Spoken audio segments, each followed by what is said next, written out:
ყველას გთხოვთ აიღეთ ყურსასმენი. Please just take the headphones because we are going to have a conversation in Georgian as well as in English. So Shota is going to speak in Georgian, so whoever needs to listen to English translation, take the headphones.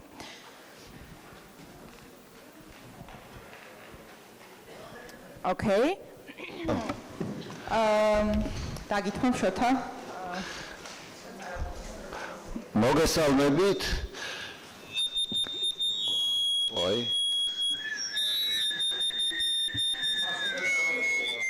არის ხმას. ამიტომ ხომ.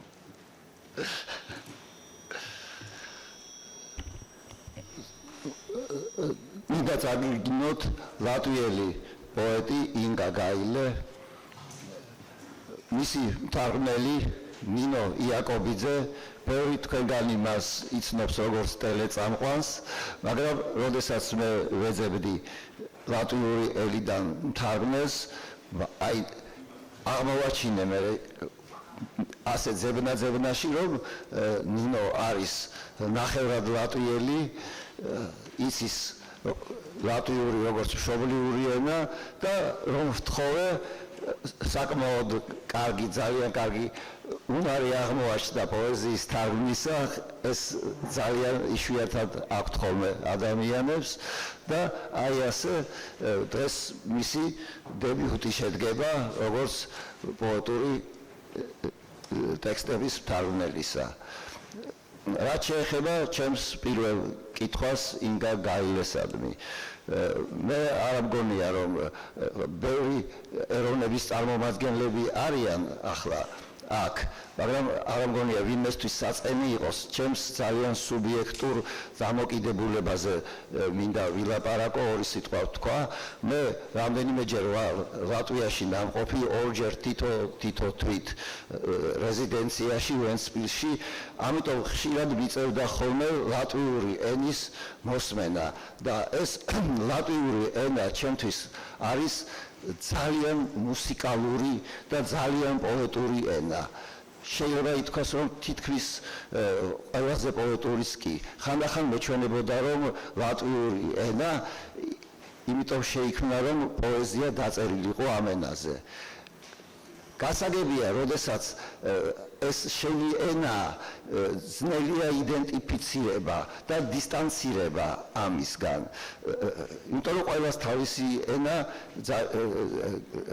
ეჩვენება, რომ ძალიან ლამაზია. ან შეიძლება სულაც არ ეჩვენებოდეს, მაგრამ ამ შემთხვევაში მე მინდა ინგას ვკითხო, რამდენად არის მასში აი ეს განცდა, რომ ლატვიური ენა განსაკუთრებით ჟღერადია და პოეზიისთვის არის შექმნილი.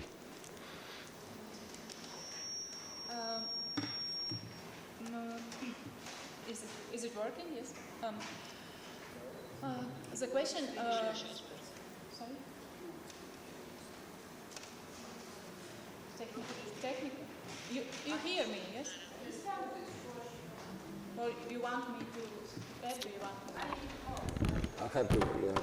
I like this one better because I can control him. And, so, yes, thank you. Shota Latvian language is made for poetry. I will say to our Writers' Union, and but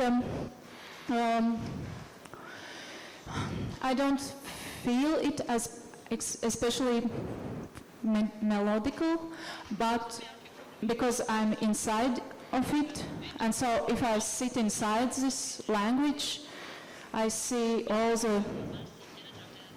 If you are inside of house, you know all the places, and you know that there are dark places of it, and you don't see it as melodical, or it's just your language. But I can tell that Latvian language is Latvian literature language is quite young, and Latvian language is connected, so it has still this connection with archetypical levels, and we are all like in this folk song tradition, still it's somewhere breathing into our neck, and we are quite a lot of like singing as well, although it's sometimes, I think, problematic because sometimes we sing when we need to solve problems. So that's why. But yes, thank you. But that's how I think it's quite difficult language to learn for other people, from other nations. So I admire that someone. You are partly Latvian, so no admiration. So, okay. Yeah, but so yes, I thank you and yes. Sana, ეს მავიწყდება. ბოდიში ნელა მივეჩვევი. სანამ კონკრეტულად ლექსებზე გადავიდოდეთ, მე მინდა ზოგადი კითხვა დაუსვა პოეზიის შესახებ, საკუთარი პოეზიის შესახებ. როგორ ყალიბდებოდა იგი? ხანახან უჭირთ ხოლმე პოეტებს საკუთარ თავზე ლაპარაკი და საკუთარი პოეტური ხაზის განსაზღვრა და გააზრება, მაგრამ რამენაირად თუ ამას მოახერხებთ, იქნება კარგი. როგორ დაიწყო, როგორ ვითარდებოდა თემები, სტილისტიკა და სადამდე მივიდა მისი პოეზია? აი ეს გზა რაღაცნაირად თუ იქნება შესაძლებელი რომ მოვხაზოთ.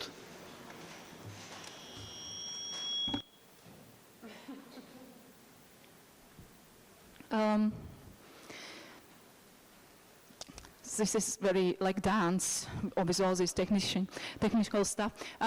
Yes, so I started with poetry a long time ago, more than 20 years ago, and right now I'm writing novels as well, but poetry is my like initial thing, and I think that poetry as well is this queen of arts, if it's good poetry, but also what is good, okay, that's another, but how I started, I felt this famous melody in myself somehow, which maybe comes from everything. And then was the situation that I didn't talk a lot, and in my family as well, people didn't talk a lot about important stuff, as well as I felt myself as quite intense person, and it was not possible to be intense in my family. So I found out through reading poetry that poets can be intense in some way, and that sometimes even they get some prizes and they get published. So at first I have decided to be a writer because books and book reading has solved me from everything, I think, which came and go into my surroundings. But then I decided, okay, poetry, it will be poetry because there you can be intense, you can be rude, you can be angry, and it's okay, you can just be there. So,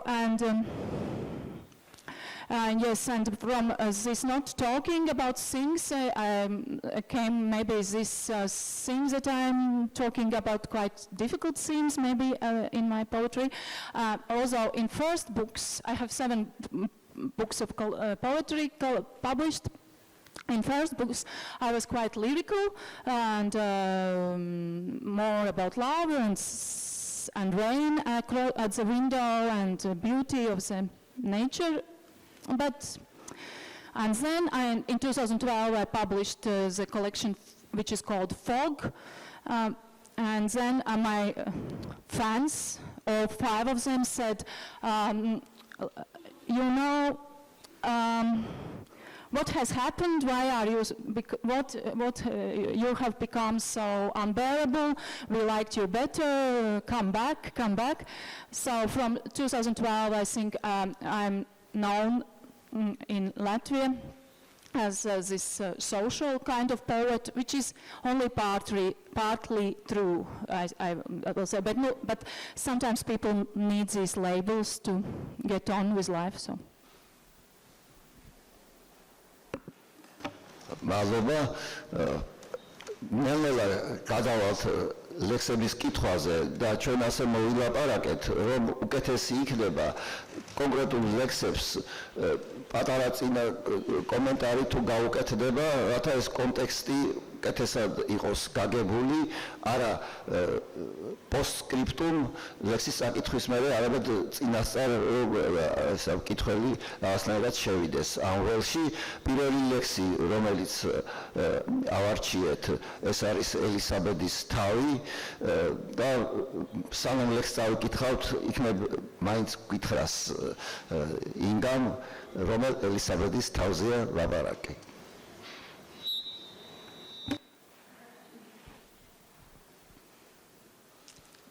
It's poem, it's not so clear anything all.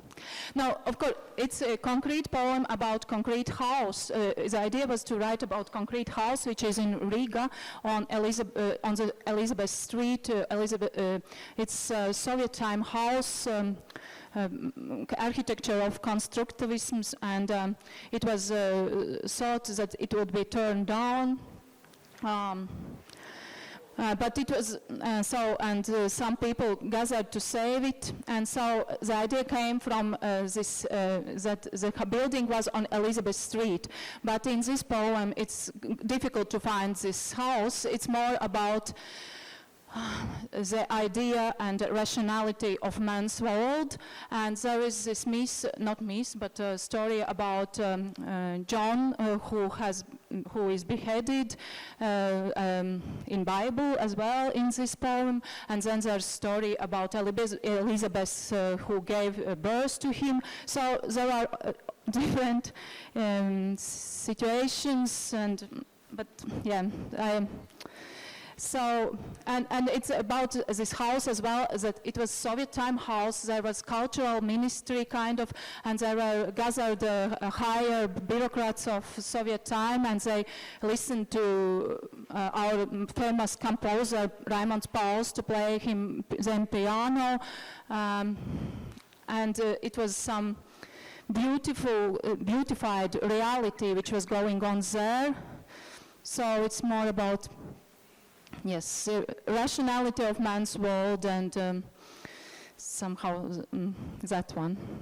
I feel very awkward talking about my poem, sorry, but yes, yeah, so. მე მგონი ძალიან მნიშვნელოვანი კომენტარი იყო და რაღაცას მიგვახვედრებს. წავიკითხოთ, დავიწყოთ. So I read now, yeah? But I will stand. Elizabetes galva. Vienīgā dalīšanās, domājot par produktivitāti, ir galvas atdalīšana no ķermeņa. Saules stars iekrīt zaļā mīkstumā, kā apgaismots ķeizars mežģīņu apakšveļā, nekādas tumsas, izsūtīšana un netīrības. Tam ir domātas kalpones galgalā. Tikai nepārāk sarežģīta klavieru mūzika autora izpildījumā. Kad gaismas stars radīs dzīvību,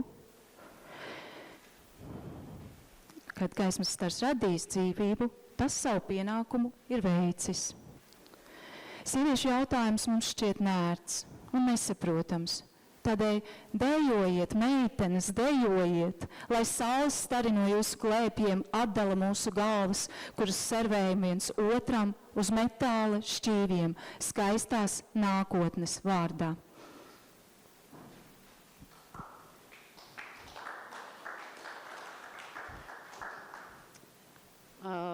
დიდი მადლობა შოთას ამ შესაძლებლობისთვის, ახლა ძალიან დიდი ექსპერიმენტის წინ დგავარ და არ ვიცი,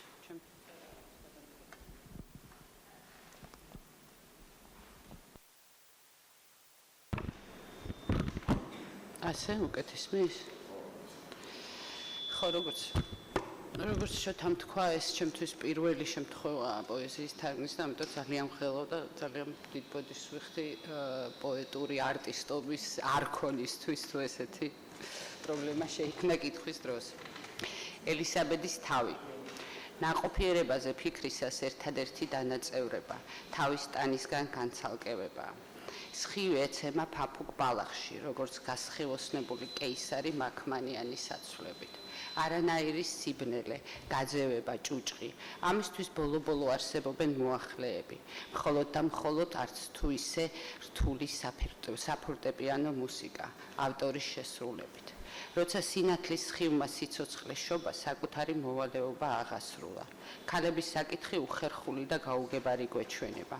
ამიტომ იცეკვეთ, გოგოებო, იცეკვეთ და ემზის სხივებმა თქვენი კალთებიდან მოწყვიტონ თავები, რომელთაც მივართმევთ ერთმანეთს, ლითონის ლანგარებზე დაწყობილს, ნათელი მომავლის სახელით.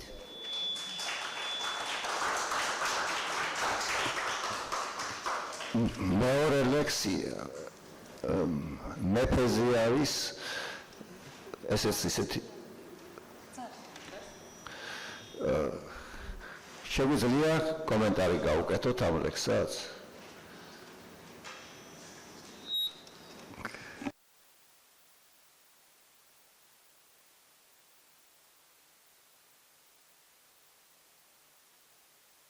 Yeah. Okay, I can. No. It's about. The idea is now to try to understand how it's possible, what is happening in our world, but.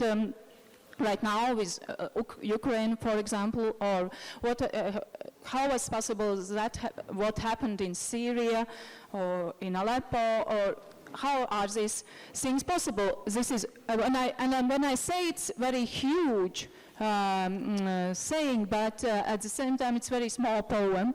But then I had this.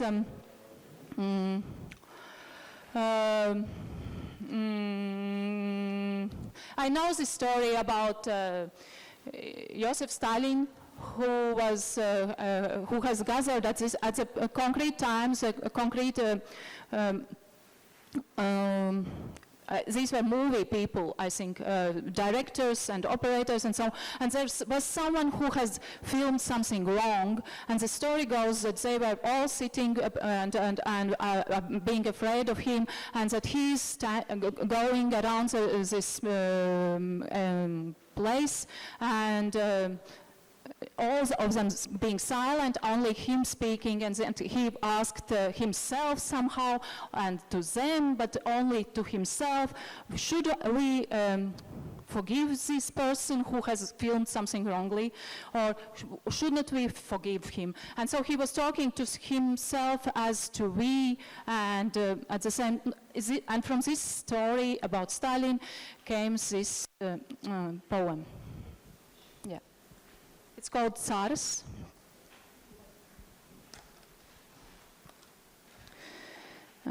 Staigā pa cara istabu, baltās rokas barzēdams tā, vienu siltu daunu pret otru. Piedosim vai nepiedosim? Piedosim vai nepiedosim? Nu, varbūt piedosim. Bet varbūt tomēr arī nepiedosim. Varbūt padarīsim ēšanu par līdzību mietpilsonismam, lai nokalst visi viņu vīģu koki, un pēc 90 gadiem neviens vairs neatteiksies no lakstīgalas, mirklī, kad uz spēles būs dzīvība. Varbūt tikai visas tās jau mirušās sievietes, kuras atdzīvojas naktīs un plāno bēgšanas,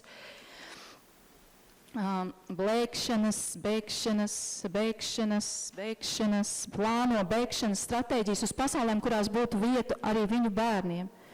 Bet dienās iet uz darbu klibatu skanot cietējai sirdī pret krūšu kurvi.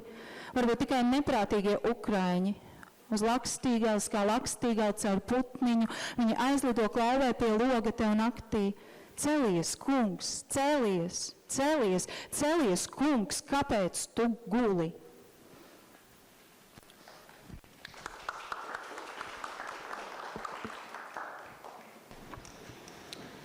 ბოლთასცემს სამეფო დარბაზებში, თეთრი ხელების ფშვენეთით, ხელების იმგვარი ფშვენეთით, რომ ერთ თბილ ხელის გულს უთათუნებს მეორეს. ვაპატიოთ თუ არ ვაპატიოთ, ვაპატიოთ თუ არ ვაპატიოთ, იქნებ ვაპატიოთ, თუმცა იქნება და მაინც არ ვაპატიოთ. იქნებ შეგვიძლია ჭამას მავაქციოთ სამოქალაქო უგუნურებად. და ეგ ახმეს მათი ლეღვის ხეები და 90 წლის შემდეგ აღარავინ იქციოს პირი ბულბულისაგან. იმ წამს, როცა სიცოცხლეა მთავარი ფსონი. იქნებ და ჯერ მხოლოდ ის დახოცილი ქალები, რომლებიც ცოცხლდებიან ღამღამობით და გაქცევის სტრატეგიას გეგმავენ იმ სამყაროში, სადაც მათი შვილებისთვისაც მოინახება ადგილი. მაგრამ დღისით ისინი დადიან სამსახურში, დუნე გულისცემის ხმის ფონზე, მკერდში მტკიცე გულებით. იქნებ მხოლოდ გიჟი უკრაინელები, ბულბულის ფრთებზე შემომსხრები, ბულბულებივით გაფრინდებიან და ჩიტის სახით ფანჯარაში მოგვიკაკუნებენ ღამით. ადექი ღმერთო, ადექი ღმერთო, რა დროს ძილია.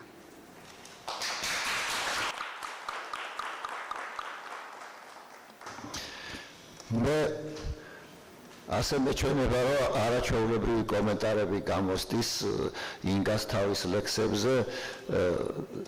მესამე ლექსებს გავაკეთოთ კომენტარი, რა კი ასე კარგად გამოხდის. თუ რომელიმეზე არ მოუნდება, შეუძლია პირდაპირ გითხრას და წავიკითხოთ ხოლმე.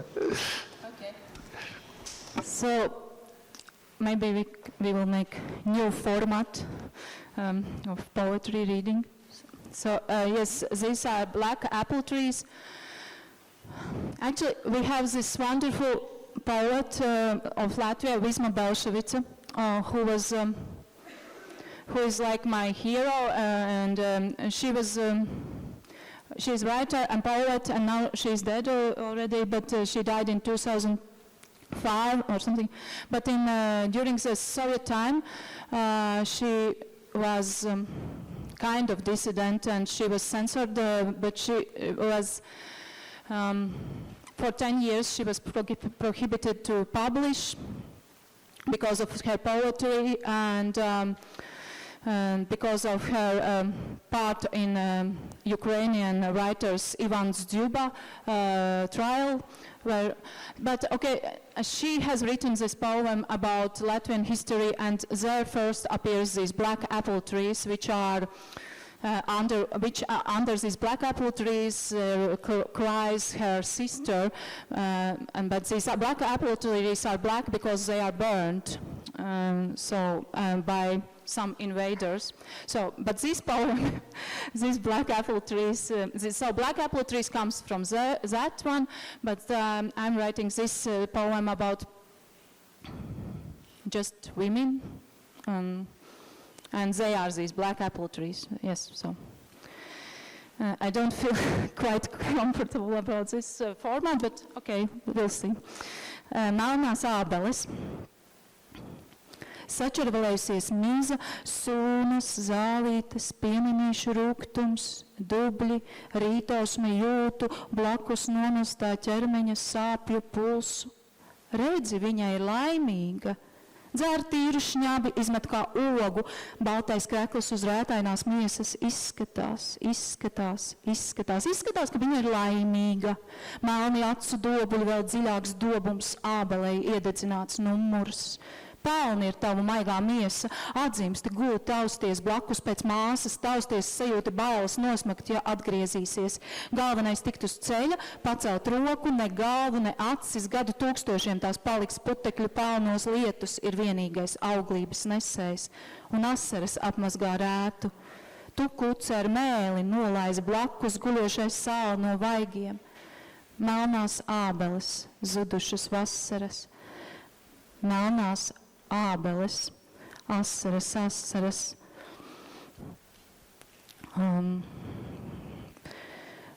Vasaras. Tur tālumā aiz bailēm un vēlreiz aiz bailēm, aiz jūsu bailēm. Tur, kur sarkana saule izlaiž sudraba jūru, ik rītu no jauna. Tur melnas ābeles.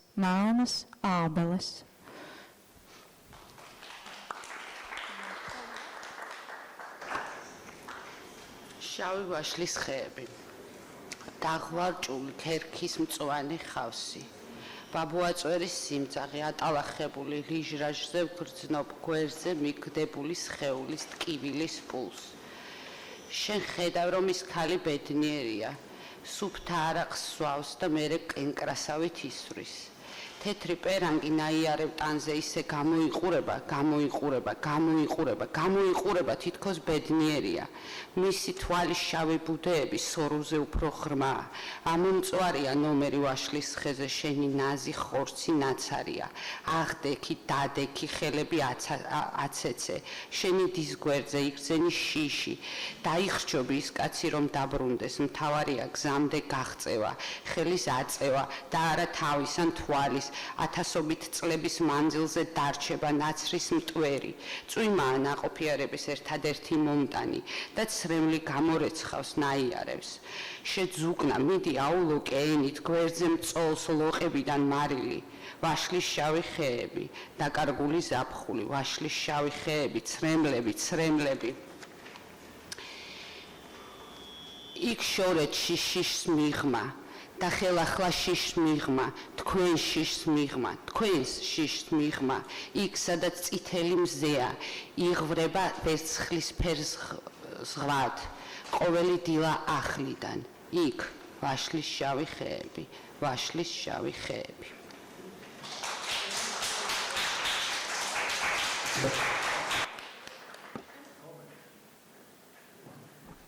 On next one, I won't comment, but it is the title poem of the poetry collection Fog, which came out in this 2012 and which forms some break in my literary career. So, as I told already before, so you will see these who understand Latvian or Georgian.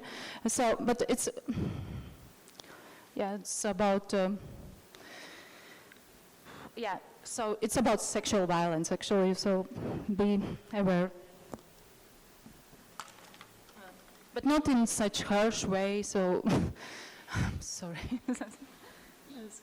Maybe it's about autumn, you don't know. Migla. Lūk, tā ir migla, bērniņ, patiešām migla. Lūk, tā tev rokās ir mitra, sačervelējusies karte. Lūk, tas ir pagrieziens, pa kuru tu būtu tikusi līdz īstajam kontrolpunktam. Lūk, ir tas puika, kuram tu tagad vairs nevarēsi paskatīties acīs. Lūk, te ir rudens, čaukstošas lapas zem kājām. Lūk, te ir draugi krogā, kuri nezinu, ko iesākt ar tevis izsniegtām fotokartītēm, kurās redzams kāds vīrietis nometies ceļos pie 12-gadīgas meitenes nolaistām biksēm. Nu, lūk, te ir migla, bērniņa, patiešām migla, patiešām. Lūk, te ir cilvēki, kur nekad vairs nevarēs ieskatīties tev acīs. Lūk, te ir zeme. Un lūk, tu vari jau droši to sacīt. Tu stāvi, izaudz un mācies tikt galā ar panikas lēkmēm. Tu paliec par tiltu, par koku, tu iemācies skatīties acīs. Tu draudzējies ar cilvēkiem bez kājām un rokām, jo tev šķiet, ka tie tevi saprot. Tu raksti šo dzejoli bērniņu 100,000 reizi, cerot, ka kādreiz tas pazudīs. Lūk, tā ir migla, bērniņi, lūk, tā ir migla, patiešām, puņķu, spērmas, strautiņi, asaru, vasaru, grieži. Un es iznāku klusi meža norā pie baznīcas. Ir pagājuši 3-9 gadi, un man joprojām mugurā tās pašas treniņbikses ar pārkriesto bikšu gumiju. Un cilvēki paskatās uz mani un daži saka, nu ko, vai tu nevarēji kaut kā gaumīgāk uzrakstīt, kaut kā saudzīgāk? Jo, ja tā padomāju, saku, nahuj, bērniem zināt, ka pasauli nav rožu dārs, nahuj. Saku, nahuj, tev palika tik traģiskai, tu mums labāk patika agrāk. Kad tu daudz dzēri, izkāmēji, pieņemies svarā un drāzies ar ikvienu, kurš uz tevi laipni paskatījās. Tā kā nāc un gulies mums apakšā. Tā nu ir migla, bērniņi, tā nu vienreiz ir migla. Un man nav nekā cita, izņemot šo drausmīgi nobružāto un kodīgo stiegro mēli un pirkstus, kas raksta šos vārdus ekrānā kā ezera lāmā.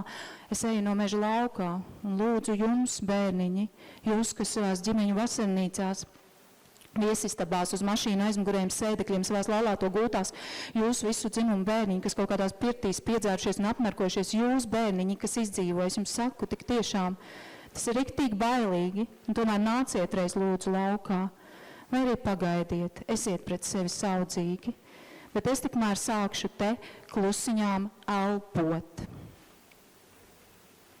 So.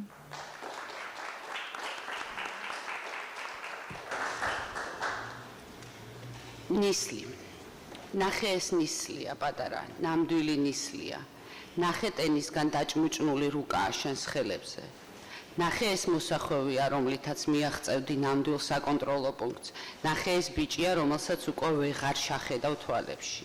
ნახე აქ არის შემოდგომა, ფეხებქვეშ მოშურჩულე ფოთლებით.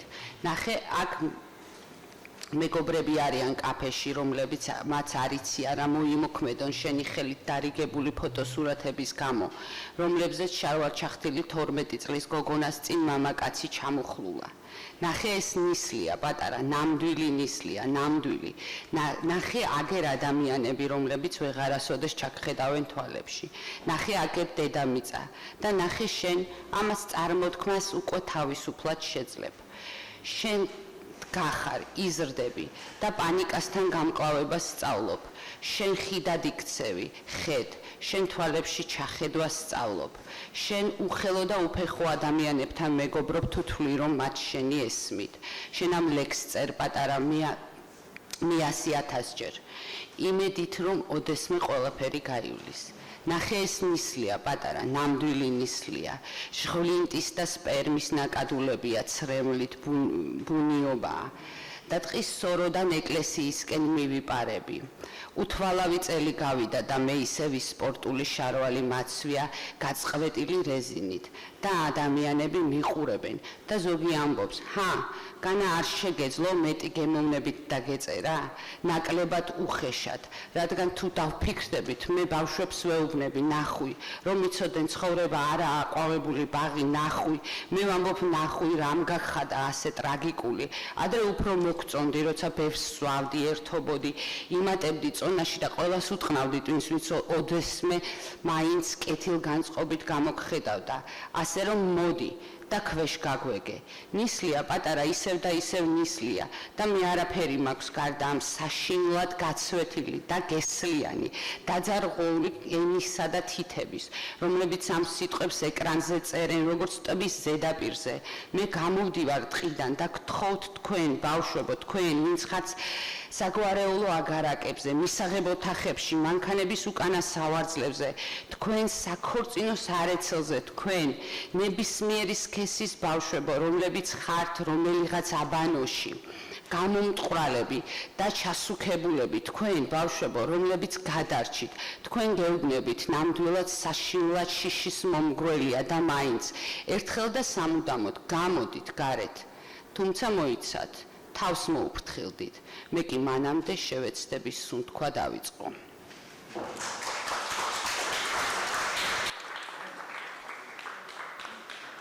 Okay, and this is about socks. No. No, but it's about quite a difficult period of my life, but how I get to start to breathe again, but there I mentioned different difficult situations in one apparently in Latvian history, which is shooting of Jews in Rumbula forest, which are about what we have started to talk only recently, like some 5 years ago, more or less openly. Before the Second World War, there were 30,000 Jews in Latvia. After Second World War, there were 3. Yeah, and not, of course, we have our responsibility in this as well, because there were shootings in Rumbula, in Viternīku, and these are our ancestors who, in that or this or that way, have done that. But the poem is not so only about that. Sorry, but they are mentioned. This situation as well is mentioned there. Manas zeķes tik ļoti iekāro tevi, tavas kājas, dibenu, locekli, tavu augsto roku pieskārienu, manas zeķes tādā karstā vasaras dienā, braucot pie ziemeļblāzmas, Es sapņoju, kā tu glāsti mani un stāsti, ka šis kritiens starp dažādu konfesiju, baznīcas kupoliem, starp sniega krāvumiem, ka šis kritiens ir bijis viens slikts sapnis, tu čuksti man ausī, nāc, paņem man mutē. Es esmu tik noilgojusies pēc tevis un taviem gurniem, kad es pamostos ir pavisam cita dzīve, ziemeļbriedis stāv uz ceļa, skatājās manī tik skumji. It kā es būtu Norvēģis atbraucis atņemt tam ganības saimnieku sāmu, kurš galu galā novilks tam ādu. Viss, ko es rakstu, viss, ko es runāju, apdedzinātām lūpām, ir par mīlestību šajā laikā. Tā patiešām ir, un dažreiz es tieku pat tuvāk zeķēm un kājām, kuru kailie lieli glabā visas tās atmiņas, no kurām varētu dzemdināt bērnus un bērnu bērnus, kā no akmeņiem tuksnesī. Bet stāsts jau vairs nav par to. Viss, ko es rakstu, ko runāju, apdedzinātām lūpām, ir par mīlestību šajā laikā pilnā ar degušu lapu smaržām, šajā laikā, kas kā riņķis man kaklā un es kā nogurs klauns klausos kā ziedoņa dārzā, viens puika sauc otru par piderasu. Viss, ko es rakstu, ir par mīlestību šajā laikā, viss, ko es runāju, apdedzinātām lūpām, tumsa un slēpju nūja. Ja tu spēj raudāt, tu elpo, ja tu elpo, tu dzīvo, ja tu dzīvo, tu redzi. Suns ar lakatiņu ap kaklu pieskrien tev nostājas blakus. Tu vairs neesi viens. Gaisma kā zelta švamme, lapas krīt pār tevi, tu vairs neesi viens. Viss, ko tu redzi, izveido ielpu. Ogli tu pieliec pie lūpām un runā. Kapakmeņi nostājas godsardzē un pāri tev pārbrist dzeltenu glāstu lietus. Tam tas ir dzējoļiem nepiemēroti vārdi, mīlestība ceļ goda vārtus, apustuļi pārlaustiem pirkstiem dzīviem novilktu ādu, asiņojušām brūcēm, pakārušās un nosmacējuši sevi ar gāzi, rindā uz rumbulu, izkāpušie no bedres, sisti ar steku, fizkultūras skolotāja kabinetā, izdrāsti cietuma dušas telpās ar šāvienu brūcēm galvā, šāvienu brūcēm mātes galvā, tātad faktiski nomiruši badā. Nomiruši no atsitiena pret zemi šī brīža Maskavas rajonā. Nomiruši no bēdām, guļot gultā, nespējot piecelties, jūtot, kā dvēseles nav. Viņi visi stāv, katrs savā vietā šai brīdī, šais lielajos kapos un gaida, kad tu, tieši tu, ieelposi, kad tu runāsi apdedzinātām lūpām un saule cels goda vārtus.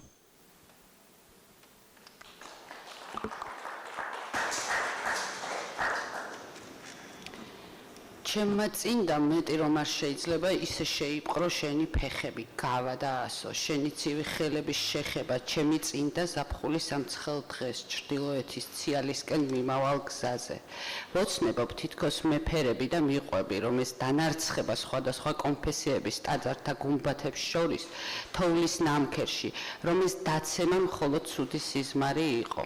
ყუში ჩამჩურჩულებ, მოდი შემიგრძენი პირში მე და მეც ისე მენატრები შენ, ისე მენატრება შენი ბარძაყები, რომ როცა ვიღვიძებ, სულ სხვა ცხოვრება მხვდება. გზის პირას ჩრდილოეთის ირემი დგას და ისე სევდიანად მიყურებს, თითქოს ნორვეგიელი ვიყო საძოვრების წასართმევად ჩამოსული, მისი საამი პატრონი, რომელიც ტყავს გააცლის საბოლოოდ. ყველაფერი, რასაც ვწერ, რასაც ვლაპარაკობ, დამწვარი ტუჩებით, სიყვარულია ამ დროში. ასია, მართლა ასია და ზოგჯერ მეტადაც უახლოვდები წინდას და ფეხებს, რომლის შიშველი კანჭები ინახავენ მეხსიერებას, რომლისგანაც შეიძლება ბავშვების დაბადება და იმ ბავშვების შვილებისაც, როგორც ქვების უდაბნოსი. თუმცა ეგ არ არის მთავარი სათქმელი. ყველაფერი, რასაც ვწერ, რასაც ვლაპარაკობ, დამწვარი ტუჩებით, სიყვარულზეა ამ დროში. ამ დროში, რომელიც დამწვარი ფოთლების სუნითაა გაჟღენთილი, ამ დროში, რომელიც ყულფივით მეჭირება კისერზე და მე, როგორც დაქანცული მასხარა, აყვავებულ პარკში ვისმენ, ერთი ბიჭი როგორ ეძახის მეორეს პიდარას. ყველაფერი, რასაც მე ვწერ სიყვარულზე ამ დროში, ყველაფერი, რასაც მე ვლაპარაკობ დამწვარი ტუჩებით, სიბნელე და თხილამურის ჯოხია. თუ შეგიძლია ტირილი, შეგიძლია სუნთქვა. თუ სუნთქავ ცხოვრობ, თუ ცხოვრობ ხედავ. საყელო მოშებნული ზაღლმა მოირბინა დაგიდგა გვერდზე, აღარ ხარ მარტო, ჰაერი ოქროსფერი ხრუბელივითაა. ფოთლები გეცემა, აღარ ხარ მარტო. ჩასუნთქვა ყველაფერი, რასაც შენ ხედავ. ნაკვერცხალი მიგაქვს ტუჩებთან და ლაპარაკობ. საფლავის ქვებისგან შედგება საპატიო ყარაული და შენ თავზე გესხმება მოფერების ყვითელი წვიმა. ასია. ლექსისთვის შეუფერებელი სიტყვები. სიყვარული აგებს ტრიუმფალურ თაღს.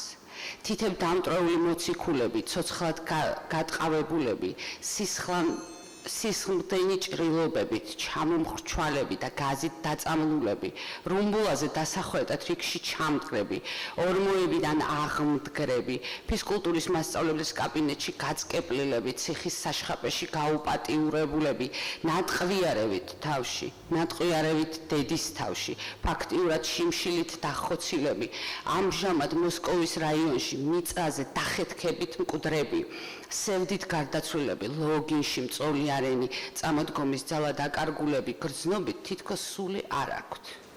ყველა მათგანი თავის ადგილზე დგას ამ წამს დიდ სასაფლაოზე და გელიან. შენ, სწორედ შენ, როდის ჩაისუნთქავ, როდის ალაპარაკდები დამწვარი ტუჩებით და მზე როდის აღმართავს ტრიუმფალურ თაღს.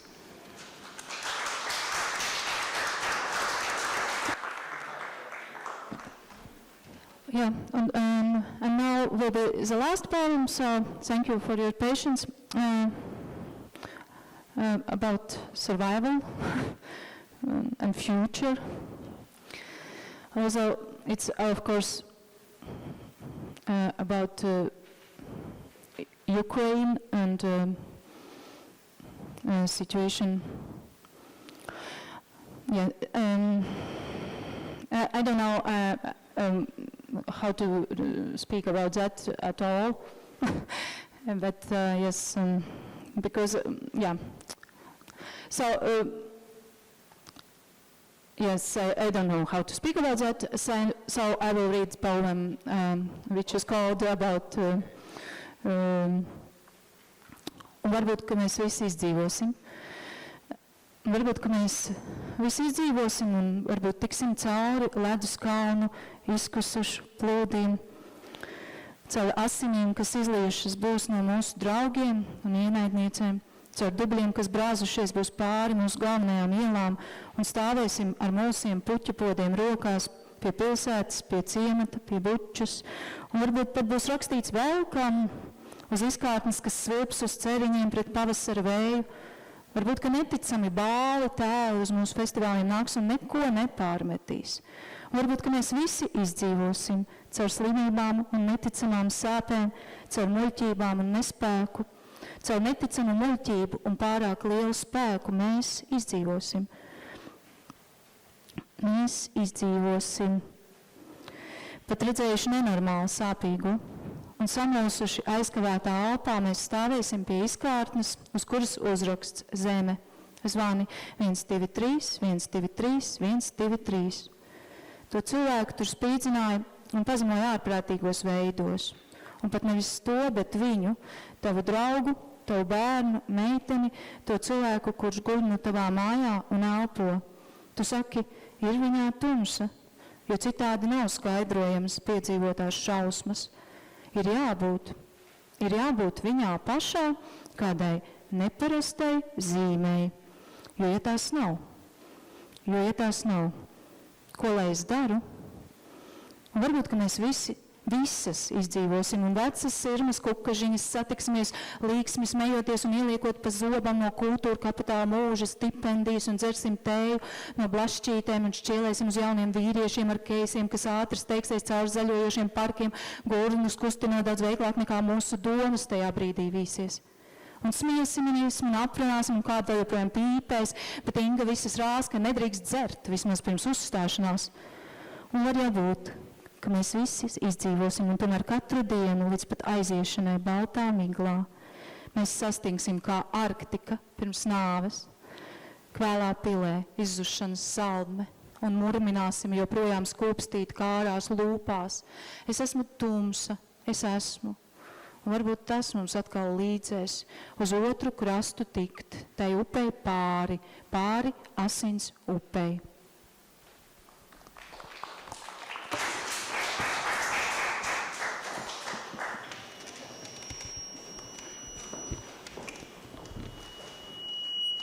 ეს ჩემია. რაღაც რომელიღაცა უსტვენს. და იქნებ გადავრჩეთ, იქნება და დავახწიოთ თავი მყინვარების დნობით შობილ წყალდიდობას. სისხლს, რომელიც ჩვენი მეგობრების და ჩვენი მტრების სხეულებიდან იხვრება.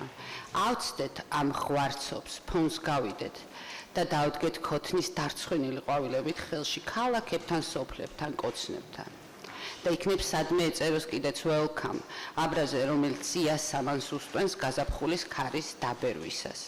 იქნება და წარმოუდგენლად მკრთალი აჩრდილები მოვიდნენ ჩვენს ფესტივალებზე და არაფერი დაგვაყვედრონ. იქნება და ყველა გადავრჩეთ, ავადმყოფობისა და გაუსაზლისი ტკივილის მიუხედავად, უგუნურობისა და უსუსურების, დაუჯერებელი სისულელეს და გადაჭარბებული ძალის მიუხედავად. ჩვენ გადავრჩებით, ისინი ვინც გაუსაზლისი ტკივილი გამოსცადა, დარცხვენი სუნთქვა შეკრულები, ვიდგებით აბრასთან. რომელზეც წარწერაა დედამიწა დარეკეთ 1 2 3 1 2 3 1 2 3 იმ ადამიანს იქ აწამებდნენ და ამცირებდნენ უსასტიკესი ფორმით იმას კი არა ამას შენს მეგობარს შენ შვილს გოგონას იმ ადამიანს რომელსაც შენ საწოლში წინავს და სუნთქავს ამბობ რომ თავად მასშია სიბნელე რადგან სხვაგვარად ვერ აიხსნება გადატანილი საშინელება უნდა იყოს თავად მასში რაღაც უცხო ნიშანი თუ ასე არ არის მაშინ რა ვქნა იქნებ და ჩვენ ყველა გადავრჩეთ ჭაღარა და მოხუცებული ბებრუხანები შევიკრიბებით ბედნიერებისგან ვიცინებთ კბილებით კულტურ-კაპიტალური ფონდის მუდმივი სტიპენდიით ჩასმულით და მათარიდან მოვწუყავთ ჩაის და ახალგაზრდა კაცებს დაუწყებთ თვალიერებას ხელში კეისებით როგორც სწრაფად კვეთენ გამწვანებულ პარკებს მათი თეძოების მოძრაობა უფრო მოქნილი იქნება იმ წუთას ვიდრე ჩვენი აზრების დაბნეული ხეტიალი და ვიცინებთ და ვიჭორავებთ და რომელიმე ჩვენგანი ჯერ კიდევ წეველი იქნება მაგრამ ინგა ყველას გააფრთხილეს რომ არ შეიძლება დალევა სიტყვით გამოსვლამდე მაინც იქნება და გადავრჩებით და მაინც ყოველდღე წასვლამდე თეთრ ნისლში გავიყინებით როგორც სიკვდილის წინ გაიყინა არქტიკა სინათლეზე მოციმციმე წვეთში გაქრობის სიტკბო და მაინც ვიჩურჩულებ დაკონცნე სანატრელი ტუჩები მე ვარ სიბნელე მე ვარ და იქნებ ეს დაგვეხმაროს ისევ მეორე სანაპიროზე გადასვლაში იმ მდინარის სისხლის მდინარის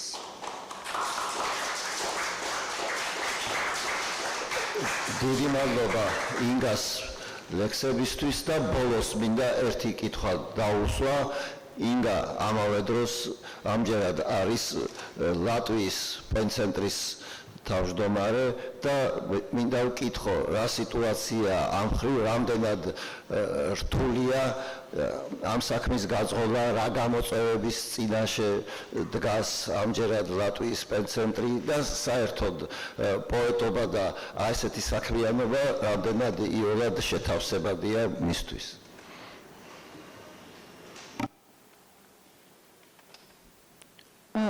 Our center is really small. We like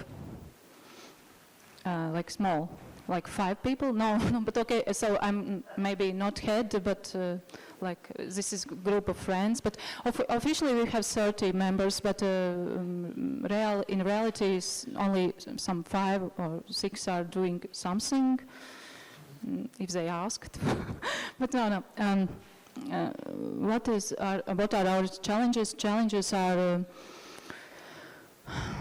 censorship sometimes, which is not in such harsh ways as in neighboring countries. But for example, there is a huge way of trying to say that art should be beautiful, and then some from government or from important people start to say that this piece of art is too rude and it should be taken out from the exhibition. So we have had several cases of such censorship. Then we have the second main problem is self-censorship, of course, that homosexual people or women are not talking what they think because they wouldn't be published or wouldn't be exhibited, then of course we need to give voices to our Ukrainian friends. That's our issue, and to Belarus friends to translate them and to give them place and voice to be heard. So these are our works which we are doing, and I'm not, and I don't feel like head of PEN Center, of course, but we are just trying to do something to help our kids to live in a better world. So that's it. ძალიან დიდი მადლობა. მეგობრი, ძალიან გაამართლა ამ ახალმა პოეტურმა, ასე ვთქვათ, კითხვის სტილმა, ჯერ კომენტარები, შემდეგ ლექსის კითხვა და შესანიშნავი განმარტებები გაგვცა, პასუხები გაგვცა. ინგამ ბევრი რამე გავიგეთ მისი პოეზიის შესახებ, ლატვიის ისტორიის შესახებ. დიდი მადლობა მას ყოველივე ამისათვის. Thank you very much, and thank you, Shota, and thank you for translation. Thank you.